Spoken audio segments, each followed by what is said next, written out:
वो है the vertebral column of the backbone, ठीक है। यानी वर्टिब्रल कॉलम का मतलब हो गया कि जो हमारा शरीर है उसके जो पीछे का जो ये हिस्सा है आप जो देख सकते हैं, जो बोन्स होते हैं, ठीक है। तो आज उसी बोन्स के बारे में हम लोग बात करने जा रहे हैं जिसे हम बैकबोन कहते हैं, ठीक है। और इसी का दूसरा नाम भी होता है वर्टिब्रल कॉलम, ठीक है। तो देखिए कहता है it is a long bony rod like structure, मतलब एक तो ये लंबा होता है आकार, और दूसरा ये ढेर सारे छोटे छोटे हड्डियों से बना होता है, और थोड़ा सा ये छड़ की तरह होता है, ठीक है। रॉड लाइक स्ट्रक्चर होता है which extends from the base of the skull to the pelvic region or the hips, जो खोपड़ी के इस बेस मतलब ये हिस्सा होता है, ठीक है। यहाँ से ये शुरू होता है और ये हमारे पैल्विक रीजन यानी कि हिप यानी पुट्ठे तक वो नीचे तक चला होता है, ठीक है। इतना वो लंबा होता है। कहता है it is formed of 33 small rings like vertebras joint to each other. ये छोटे छोटे 33, ठीक है, इस तरह से 33 वर्टिब्रा से मिलकर के ये बना होता है, ठीक है। 33 याद रखिएगा, ये कई बार आपको क्विज में या कभी कभी कॉम्पिटिशन के क्वेश्चंस में भी ये सब पूछे जाते हैं, ठीक है। तो 33 छोटे छोटे रिंग लाइक, रिंग मतलब आप समझ रहे हैं इस तरह से छल्ला की तरह वो है ना, रिंग की तरह वो बना होता है और ये आपस में जुड़ा होता है, ठीक है। और कहता है द बैकबोन और द वर्टिब्रल कॉलम, बैकबोन जिसका मैंने बताया ना वर्टिब्रल कॉलम, कॉलम मतलब एक स्तंभ होता है, इस तरह से एक सीरीज होता है वर्टिब्रा का, इसीलिए इसे वर्टिब्रल कॉलम भी कहते हैं। तो बैकबोन का जो दूसरा नाम है, कई बार इसमें बच्चे कंफ्यूज हो जाते हैं कि वर्टिब्रल कॉलम क्या है, बैकबोन क्या है, तो आपको घबराने की जरूरत नहीं है, दोनों एक ही नाम है, ठीक है। तो वर्टिब्रल कॉलम बोले या फिर बैकबोन बोले, बोथ आर सिमिलर। तो कहता है कि इज डिवाइडेड इनटू 5 रीजन्स, ये 5 रीजन्स में बटे होते हैं। पहला है द नेक, दूसरा है चेस्ट, तीसरा है एब्डोमेन, चौथा है हिप और पांचवा है टेल। मतलब ये हमारे गर्दन से शुरू हुआ, उसके बाद चेस्ट पे आए, चेस्ट से स्टमक पे आए, स्टमक के बाद हम लोग कहाँ चले गए, हिप पे, और लास्ट में टेल पोर्शन पे चले गए। हालांकि मनुष्य में अब पूंछ विकसित नहीं होता है, परंतु इसके जो बोन्स होते हैं वो अब भी मनुष्य में विकसित रहते हैं, ठीक है। और आप इसे काफी बार महसूस भी करते हैं। The vertebra of the hip are 5 in numbers and the fused together. Hip, मैं अगर हिप की बात करूं तो हिप्स में जो होते हैं, जो वर्टिब्रा होते हैं वहां पर वर्टिब्रा की संख्या टोटल 5 होती है। कितनी होती हैं, 5 होती हैं। एंड द फ्यूज टुगेदर, और ये सभी आपस में जाके मिल जाते हैं, फ्यूज कर जाते हैं। द टेल हैज 4 वर्टिब्रा, और जो टेल होते हैं उसमें टोटल 4 वर्टिब्रास होते हैं, ठीक है। Which are also fuse together, और ये भी एक दूसरे से फ्यूज कर जाते हैं, और इसी फ्यूज होने के कारण पूंछ का निर्माण नहीं हो पाता, ठीक है। आपने देखा होगा कि जो जीव जंतु होते हैं उनके पूंछ में भी है ना, और एक खास तरह का जीव है मैं बता रहा हूँ, उसका नाम है कंगारू।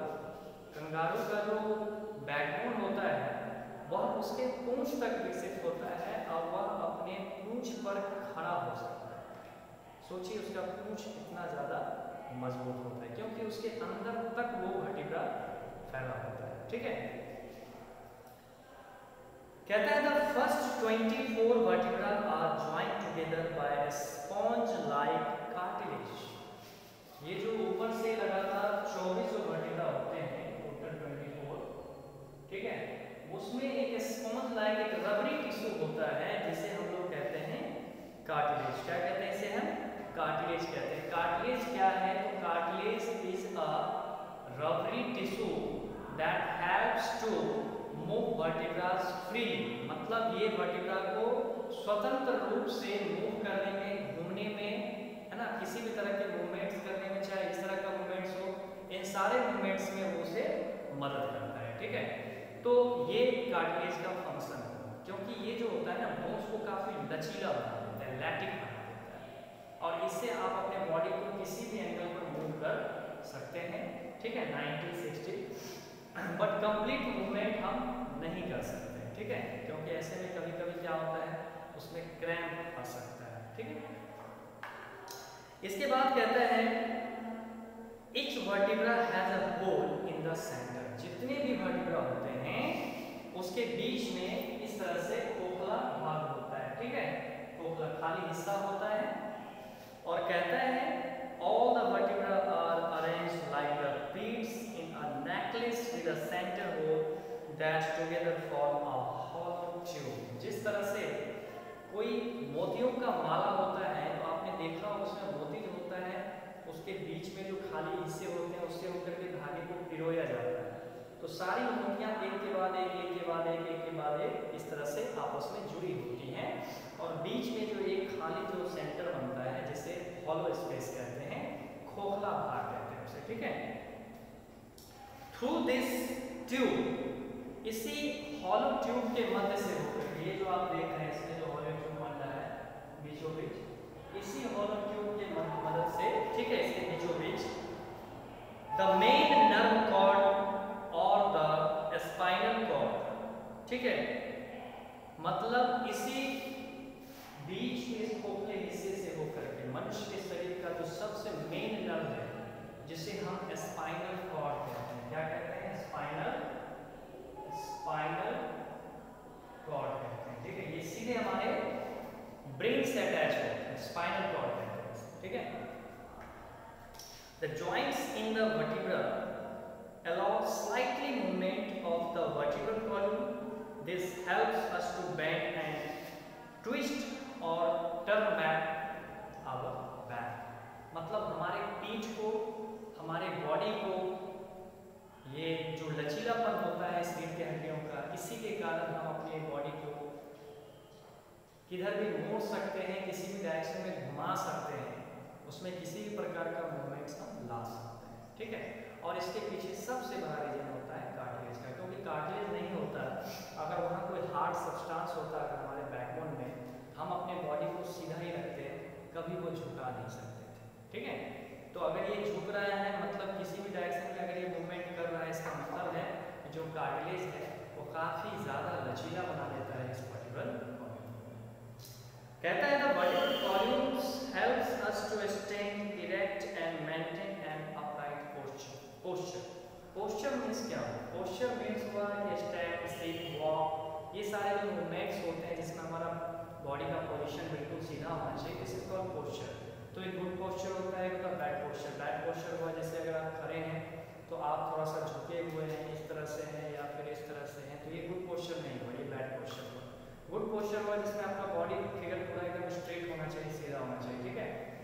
तो इस पोस्चर में कहता है कि वर्टिब्रल कॉलम जो होता है ये काफ़ी मदद करता है, क्योंकि वर्टिब्रल कॉलम जो होते हैं वो बिल्कुल बॉडी को सीधा रखते हैं, इरेक्ट रखते हैं, है ना, and maintain an upright posture, और बिल्कुल एकदम इसे खड़ा रखेगा।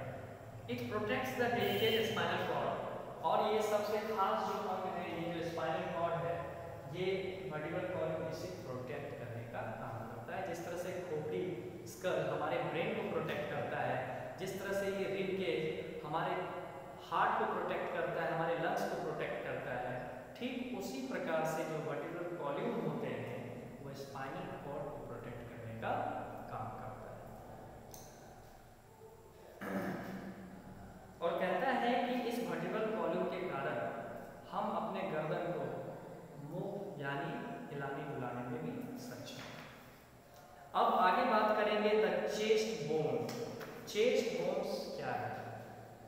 देखिए कहता है ये फ्लैट एलोंगेटेड तकरीबन 15 से 17 सेंटीमीटर लंबा dagger shape bone called the breast bone, या इसे हम स्टर्नम भी कहते हैं, ठीक है। ब्रेस्ट बोन यानी इस छाती में जो मौजूद हड्डियां हैं ना, उसे ब्रेस्ट बोन कहिए या फिर चेस्ट बोन कहिए। Is located in the centre of the chest region, जो कि हमारे चेस्ट रीजन के मध्य में स्थित होता है।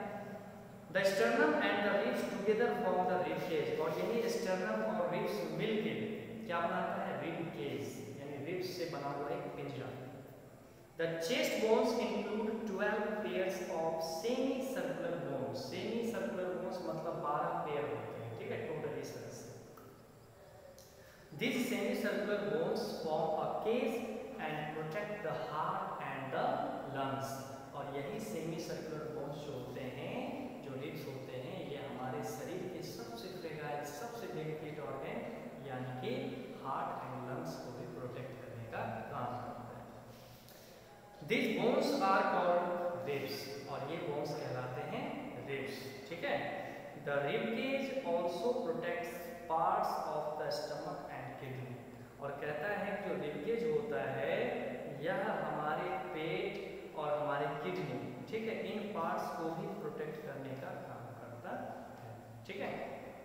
और याद रखें कि ये जो अभी आपने रिब केज के बारे में पढ़ा, ठीक है, तो इसमें जो होते हैं टोटल ऊपर से 3 बोन्स जो होते हैं वो फॉल्स रिब होते हैं, नीचे उसके बाद ट्रू रिब्स होते हैं, उसके बाद नीचे सबसे नीचे जो होते हैं ना, यानी कि 3 ऊपर 7 नीचे 10 हो गया, और नीचे जो होते हैं 2 इस तरह से बोन्स होते हैं जिसे हम लोग फ्लोटिंग रिब्स कहते हैं।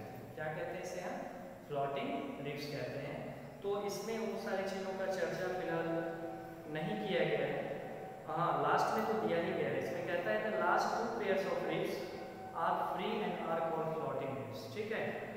While the first pair is attached by the cartilage to the breastbone, at the front ribs are attached to the side of the vertebra, and ribs also play an important role in respiration। जो ribs होते हैं वो हमारे श्वसन प्रक्रिया में भी हमारी बहुत ज़्यादा मदद करते हैं, ठीक है। तो यहाँ कुछ फैक्ट्स फाइल में कुछ इंपॉर्टेंट बातें कही गई हैं। कहता है the first vertebra of the vertebral column supports the skull on it. सबसे पहले तो वर्टिब्रल कॉलम का जो सबसे पहला वर्टिब्रा जो सबसे ऊपर होता है, यह किसे सपोर्ट करता है? हमारे खोपड़ी को सीधा रखने में, घुमाने के आने में, इसीलिए इसे हम एटलस कहते हैं। क्या कहते हैं? Atlas. The head can not forward and backward on the Atlas, so it is called the yes bone. Oh my God, ये तो कुछ नया सुनने को मिला। मतलब the head can not forward and backward on the Atlas, इसी Atlas को हम लोग यस बोन भी कहते हैं। ये काफी नई बातें हैं। जो सबसे पहला यहाँ आप देख रहे हैं वर्टिब्रल कॉलम में जो सबसे पहला वर्टिब्रा है, इसे हम लोग एटलस या इसे यस बोन भी कहते हैं, क्योंकि इसी वर्टिब्रल की मदद से हम अपने गर्दन को आगे और पीछे इस तरह से कर सकते हैं, इसीलिए इसे हम यस बोन कहते हैं। ओके, तो ये काफ़ी अनोखी और नई बातें शायद आज हम लोगों ने सीखा, और काफ़ी अच्छा लगता है जब कुछ नया सीखने को मिलता है। Atlas was a giant in Greek mythology who led his fellow Titans in revolt against Zeus, the king of the gods. As punishment, he was made to support the world on his shoulder. Atlas जो था एक बहुत ही विशाल, एक भयानक Greek माइथोलॉजिस्ट था जो कहता है टाइटन्स इन रिवोल्ट अगेंस्ट ज़्यूस से जब वो बदला लेने के लिए गया था, ठीक है, तो उसे भगवान जो होते हैं किंग ऑफ गॉड उनके द्वारा, मतलब कि ज़्यूस जो थे उनके द्वारा एक पनिशमेंट दिया गया था कि अब तुम्हें पूरे संसार को जो है अब अपने कंधे पर उठाना है। तो उसने अपनी इसी गर्दन पर उसे पूरी धरती को टिकाया देता है, ठीक है। और इसी सब कहानी के बीच में एक एडम्स एप्पल यानी ये थ्रॉट, इसकी कहानी भी सामने आती है कि एडम्स ने जो है ना पूरा एप्पल जब निगल लिया था, वो अमृत फल था, तो उसने पूरा का पूरा सेब ही निगल लिया, और निगलने के बाद उसके गले में जाकर के अटक गया। तो अटकने के बाद इसीलिए उसे एडम्स एप्पल कहा गया, ठीक है। ये जो आप देख सकते हैं गले में ये नीला सा पार्ट होता है उसे एडम्स एप्पल कहते हैं।